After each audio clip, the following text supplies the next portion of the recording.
Assalamualaikum warahmatullahi wabarakatuh. Bertemu lagi dengan saya Siti Rosana, Prodi PAI semester 7 STAI 11 April Sumedang.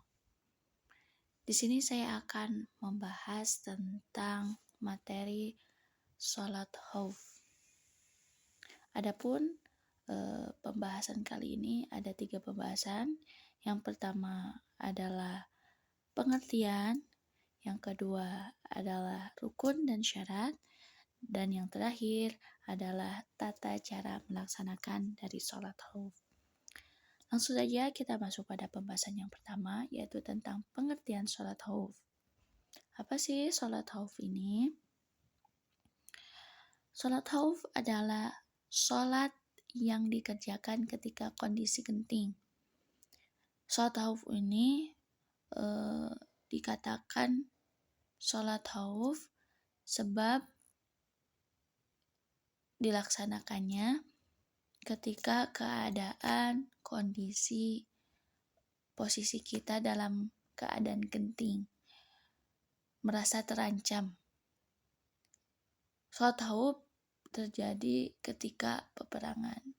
Jadi tidak sembarang takut mengerjakan sholat khauf. Selanjutnya, rukun dan syarat. Adapun rukun dari sholat khauf ini adalah maka ruknan fi sholatil aman, ruknan fi sholatil khauf.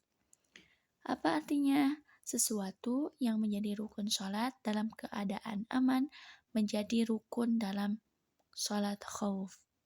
Jadi rukun sholat ketika aman kayak sholat duhur yang aman gitu, kita tidak merasa terancam, menjadi rukun sholat dalam sholat khauf. Nah, selanjutnya syarat. Syarat dari sholat khauf ini adalah maka syaratan fi sholatil aman, syaratan fi sholatil khauf. Jadi, sesuatu yang menjadi syarat sholat dalam keadaan aman menjadi syarat dalam sholat khauf. Jadi, apapun syarat dalam sholat aman menjadikan syarat juga dalam sholat khauf.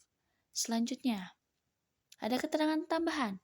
Apapun yang menjadi rukun di dalam sholat aman bisa ditolerir di dalam sholat khauf.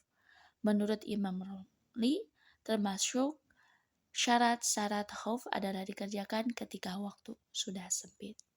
Selanjutnya pembahasan yang ketiga adalah tata cara melaksanakan sholat khauf.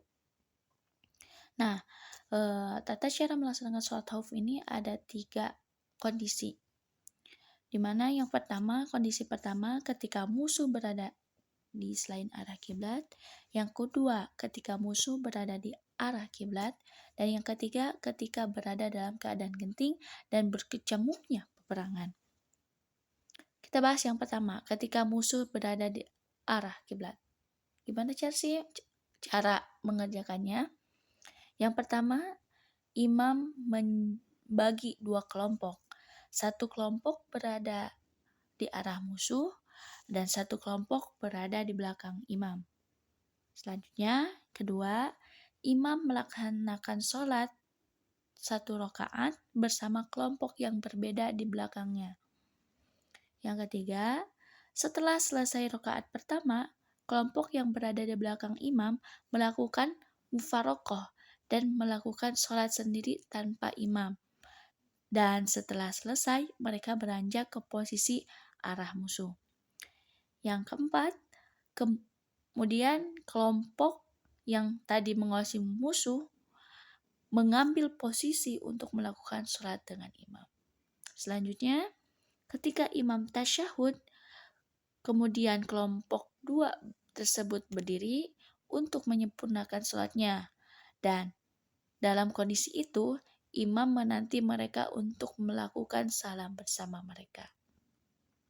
Nah, yang kedua, ketika musuh berada di arah kiblat. Gimana sih cara melaksanakannya?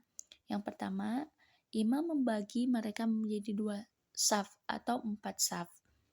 Yang kedua, imam melakukan takbiratul ihram bersama mereka. Yang ketiga, ketika imam sujud di rakaat pertama, maka satu saf yang melakukan sujud bersama imam, sementara saf yang lain tetap berdiri mengawasi musuh. Yang keempat, ketika imam bangun dari sujud, maka saf yang bertugas mengawasi musuh di rakaat pertama melakukan sujud dan menyusul imam untuk bertemu di rakaat yang kedua. Kemudian yang kelima, imam melakukan sujud untuk melakukan rakaat berikutnya bersama saf.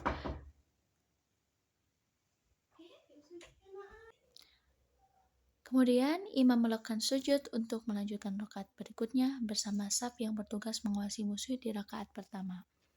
Yang keenam, kemudian saf yang pertama melakukan sujud untuk menyusuli imam dan saf yang kedua sudah berada di rakaat terakhir. Yang terakhir, kemudian mereka melakukan salam berbarengan. Nah, itulah kondisi kedua dalam sholat peperangan. Dan adapun yang ketiga adalah kondisi ketika berada dalam keadaan genting dan berkecamuknya peperangan. Gimana sih caranya?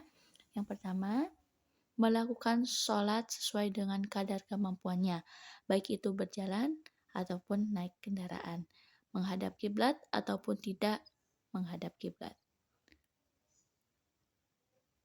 Mungkin hanya segitu yang dapat saya sampaikan, kurang lebihnya mohon maaf.